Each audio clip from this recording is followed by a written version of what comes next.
Hi, my name's Christopher. I'm a speech and language therapist working in stroke care, and I'm going to talk to you about communication difficulties after stroke.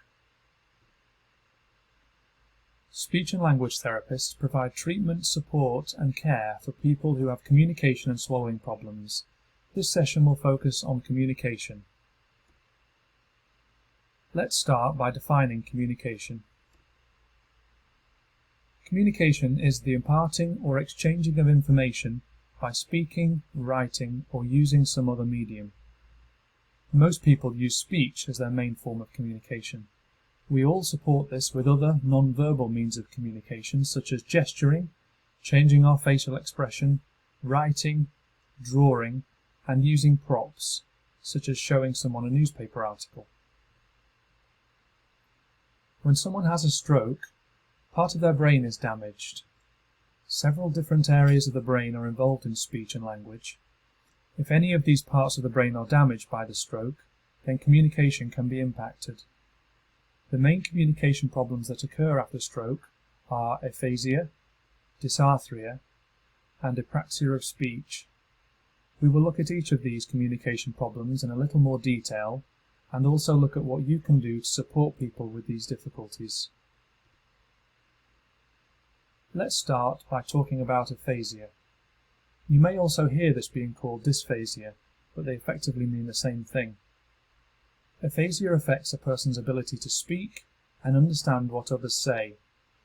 It can also affect their ability to read and write. Aphasia is quite common after stroke and affects around a third of stroke survivors. Aphasia is a language disorder, which may affect the person's ability to speak, understand spoken language, read, write, and use numbers or gestures. Imagine being dropped off in a country where you speak very little of the native language, and as long as the native speakers speak slowly, you can understand bits and pieces of what they're saying. This is very similar to how someone with aphasia may feel every day. You might see a person with aphasia struggling to speak in full sentences because they're having difficulty finding the words they want to say. If someone has a communication difficulty that affects their ability to speak or understand what someone's saying, they may need to rely more heavily on the alternative forms of communication that we discussed earlier. Some of the signs of aphasia include only being able to say single words or very short sentences like want drink. The person may get stuck on a single word or sound and repeat it, for example, did. They may say one word while meaning another, so they may say milk instead of water, or yes instead of no. They may not be able to find the right word, even though they can describe what they're thinking of, and they might say words and sentences that don't make sense.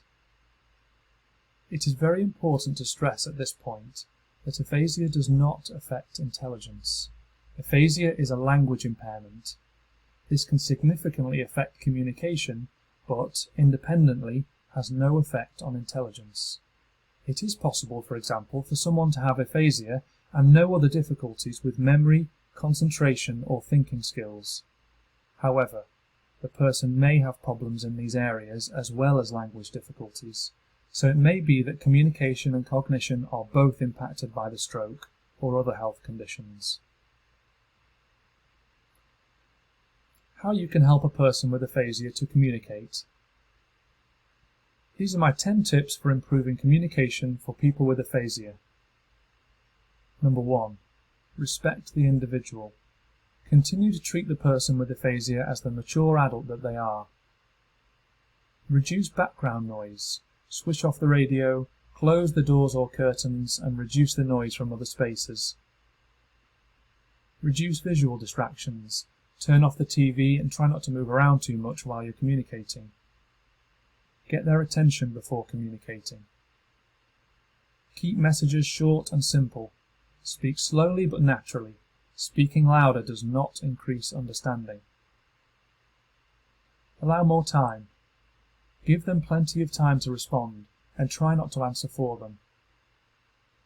Support what you are saying through the use of gesture, facial cues, and voice intonation. This will help the person understand the message, even if they do not understand the words. Don't assume they have understood what you have said. They may sometimes respond with head nods and social niceties when they may not really understand you. Do not talk about the individual without including that person when they are present. Be careful not to assume they don't understand what you're saying. They might understand every word, but have difficulty responding. And finally, encourage communication and be patient. Dysarthria. Dysarthria is commonly known as slurred speech and affects a quarter of people that have a stroke. It causes weakness in the muscles of the face, mouth, and voice box. It can also affect breathing for speech. It can make the person harder to understand, but, unlike aphasia, does not affect a person's ability to use language. Dysarthria is where you have difficulty speaking because the muscles you use for speech are weak. It can be caused by stroke, brain injury, and some medicines. Imagine a drunk person slurring their words. Although this is a crude example, it helps to visualize the effects of dysarthria in a person's speech.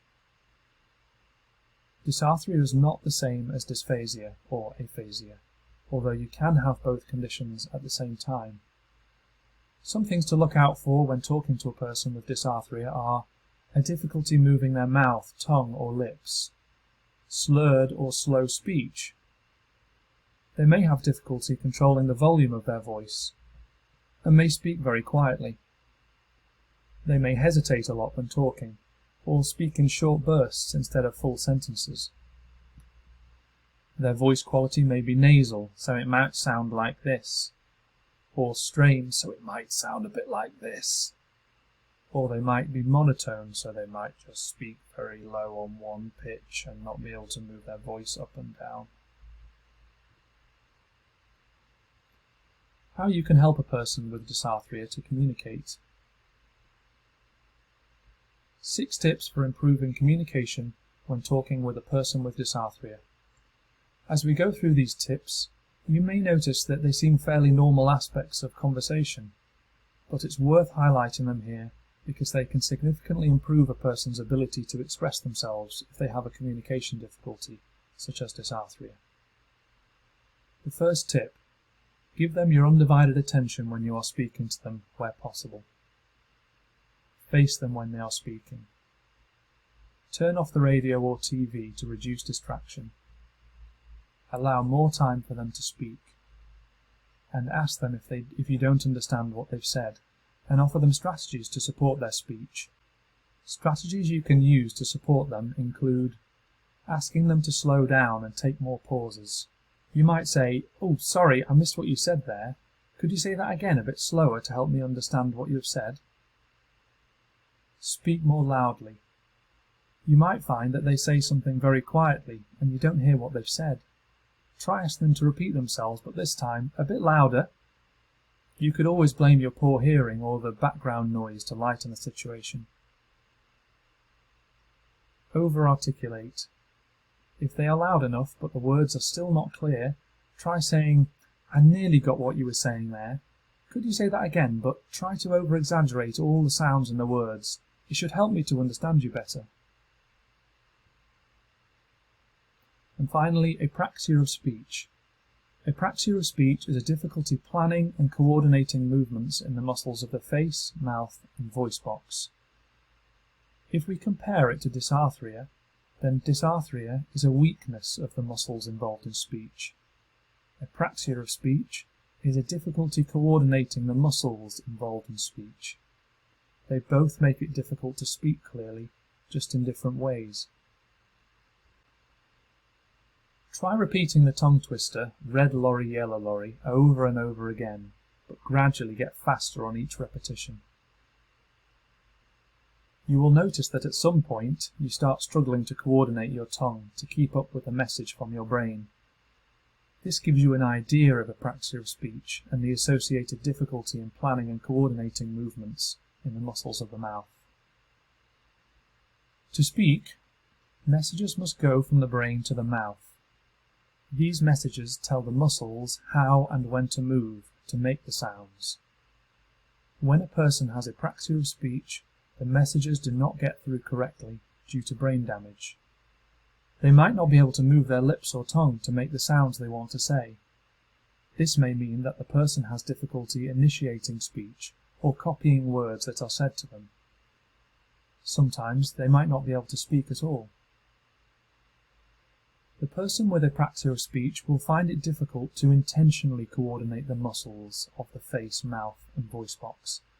This means that the person may find it difficult to say thank you when asked to say it, but later on they might say thank you automatically when offered a cup of tea, when they're not thinking about it. They should also be able to move their muscles for other automatic actions such as eating and drinking. Often, the more the person concentrates, the more difficult it becomes. How you can help a person with apraxia of speech to communicate. Here are 6 tips for improving communication in apraxia of speech. Be patient. Give the person plenty of time to communicate. Try not to put pressure on them to speak. It's usually easier when the person isn't trying so hard. Everyday phrases seem to pop out more easily, especially when the person is relaxed.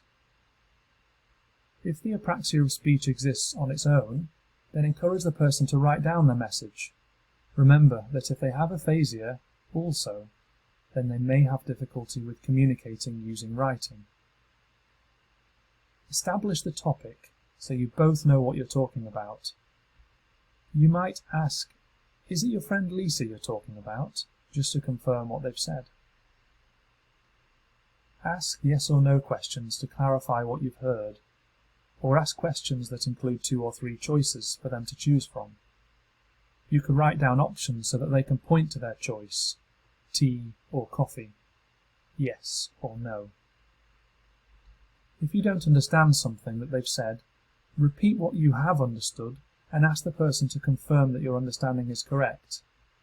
Then focus on the parts of the message that are still unclear. Don't pretend you understand what the person is trying to say. Try a different approach, or agree to come back to the topic later. So a quick summary of the primary communication problems after stroke. Aphasia. Aphasia is a language disorder that typically affects a person's ability to speak and understand what others say. Dysarthria. Dysarthria is where you have difficulty speaking because the muscles you use for speech are weak. Apraxia of speech. Apraxia of speech is a difficulty coordinating the muscles involved in speech. It is possible for a person to have a combination of these problems after having a stroke, so they may have aphasia as well as apraxia of speech. This comes with its own unique set of communication difficulties and looks different for every person. All the communication tips we've discussed already will be helpful when talking to people with these sorts of combined difficulties. It is very important to remember that these communication problems on their own do not affect intelligence or a person's ability to think. These communication problems can affect communication, but they have no effect on a person's intelligence. Just before we finish with my overall top tips, I just wanted to draw your attention to the day-to-day impact of communication problems after stroke. Humans are social animals. Our identities are built around how we express ourselves, and so when our ability to express ourselves is suddenly different and challenging, it can impact our sense of self and our identity. For example, I'm a person that prides myself on having good manners and saying please and thank you.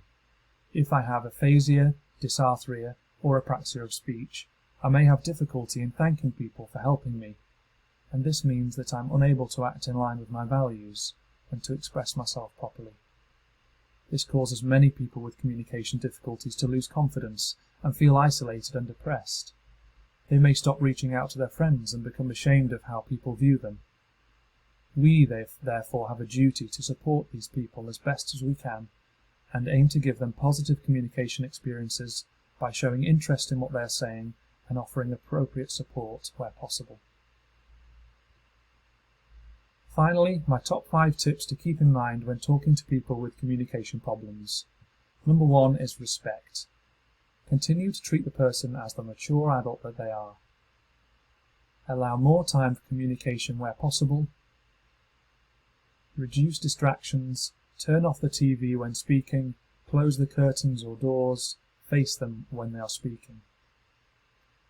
Check and confirm your understanding. If you don't understand something, repeat what you have understood and ask the person to confirm that. Then focus on the parts that are still unclear. And finally, use the strategies we have talked about today to create a positive communication experience for those individuals with communication problems after stroke. Thank you for listening. I've left some links here that can provide you with more detail. If you have any more questions, then please contact your local SLT team for more information and support.